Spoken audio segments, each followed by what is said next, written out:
So Women's Meat UI is notoriously difficult to navigate, and so difficult to the point where the game has been out for more than 80 days now, and I'm still to this day finding out more things and new features about the UI and sort of small things about the game in general. So I decided to put together this video in hopes that maybe somebody out there can learn something from this too. All of these I ran by my chat, and every single one of these, at least a few people said that they didn't know about before I mentioned them. Maybe there's something on this list that you didn't know about either, like me and my chat. That's the hope. Anyway, let's start with a pretty big one. You know the bell in Qinghe that a lot of people apparently are holding off on ringing because notoriously it makes all the bosses, all the world bosses in the surrounding area a lot weaker and a lot easier to fight? Yeah, did you know that you can just turn it off if you've already rung it once? This seems like such an obvious thing, and yet so many people, including myself, until recently didn't know that you could just do this. If you've already rung the bell, or if you're holding off on ringing the bell, you can just go there and ring it again, and it will turn off the effect that makes all the bosses in the surrounding area easier. That way you can have the bell quest done and not have to fight bosses on easy mode if you don't want to. If you're somebody like me who prefers to do the exploration mostly on their own, but still wants a little bit of guidance, especially when it comes to Wandering Tales, well, if you open up the menu for the Wandering Tales, go to view the details of the particular quest, and then at the bottom you see the F1 guide button. Yeah, if you click on that, it pulls up this nice little menu that stays as a window over your game. You can just close the menu there and it'll tell you step by step where you need to go and who you need to talk to. It doesn't have any pictures, but it has interactable buttons that you can press on, and it will sort of ping you the general location of the NPC that you're looking for and sort of the requirements and the specific hour and whatnot that you have to do. That way you can do all of your exploration mostly on your own, but you're still guided to where to go, so you're not entirely lost the entire time that you're doing it. It made my experience doing the Wandering Tales a lot better because I still want to pay attention to them and I kind of want to explore on my own, but it added a little bit of guidance that just makes it feel like another quest. If you go to your quest journal and go to encounters, at the bottom there's actually a button that lets you view how many encounters you have done and how many you have left to do, and it actually shows you the names of all the encounters as well. So if you're missing a few encounters, you actually know exactly the quest that you're looking for, so you can look them up if you're following guides and whatnot online. And interestingly enough, we've had the Heshi region and their encounters in the game in this menu for a while now, for like almost a month.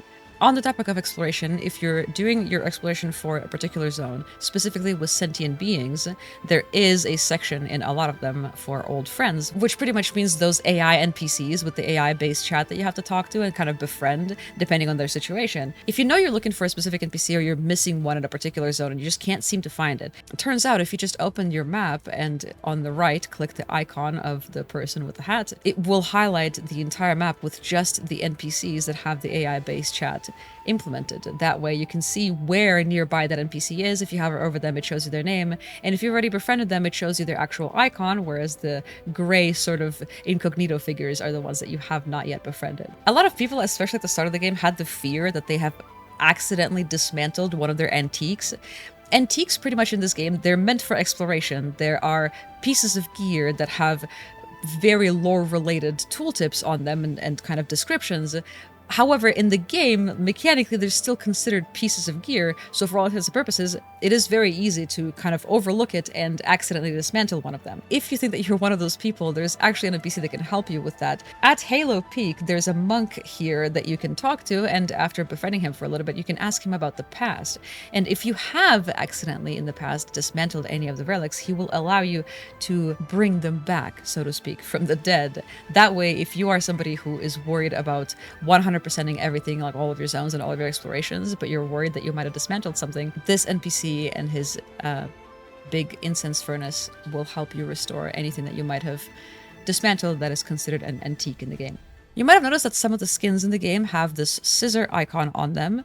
What this means is that the outfit has an alternate version, and it's actually pretty easy to unlock. If you want to preview the alternate look for a specific outfit, all you have to do is go to Appearance, and then on the top right here, you go to Workshop, and you click on Tailoring, and on the left here, you can see all the outfits, whether or not you own them, that have an alternate look to them. For example, I personally prefer the alternate look on the Miaoshan outfit, because this one makes him look like Tianying from Phase 2 instead of just Phase 1. While we're on the topic of outfits, you can actually go to your Appearance tab, and I'm sure you know about outfit presets that you can just save as a preloaded sort of ensemble that you want to put on your character. Did you know that those outfit presets actually have a functionality where you can set them to automatically appear on your character? You can have it based on a certain co-op mode that you do, a specific region that you want the outfit to appear in, or you can just click on the other tab and have it set to random. That way, every time you teleport, your character will change randomly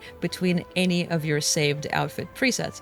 There is a weekly digest in the game, which is pretty much a checklist of things that you should be doing every single week if you want to play the game very efficiently. This is completely optional, of course, and this game can be played as casually as you want it to be, but if you are somebody who wants to be as efficient as possible, but with memory problems, like myself, you can press escape and then go at the top of the menu here and then go to weekly digest, and this gives you a list of activities and things that you should probably be focusing on if you want to play efficiently. And this list can also be edited down to your preferences. So for example, if you don't particularly care about doing Mahjong or doing Arena, you can just remove that from the list, and that way the things that show up on this list are the things that you actually care about getting done every single week.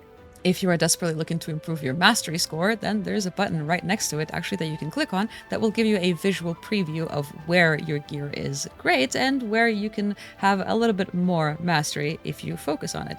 If you click on them individually, the game will actually give you a very detailed breakdown and suggestion of what you can do. So if there is a glaring source of mastery that you're not utilizing right now on your character that will drastically improve your mastery score, you will see it as a pizza slice that is probably either red or yellow, and the goal, of course, is to have it looking like a nice big green circle with every little bit pretty much filled out.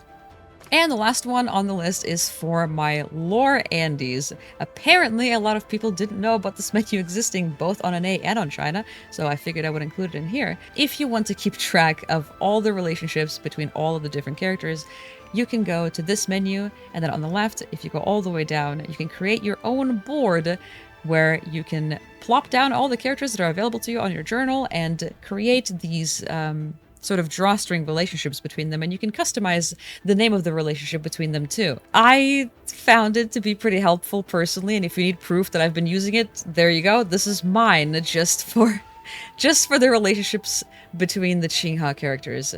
Yeah, if you have lore brain rot, this can help you get things straight in your mind. The way this game's story is told is in a fragmented way oftentimes, which makes it really hard to piece together all the elements in a one comprehensive timeline in your mind. So you can offload some of that mental load onto this board here and truly become the embodiment of the crazy guy meme with the red string board as well.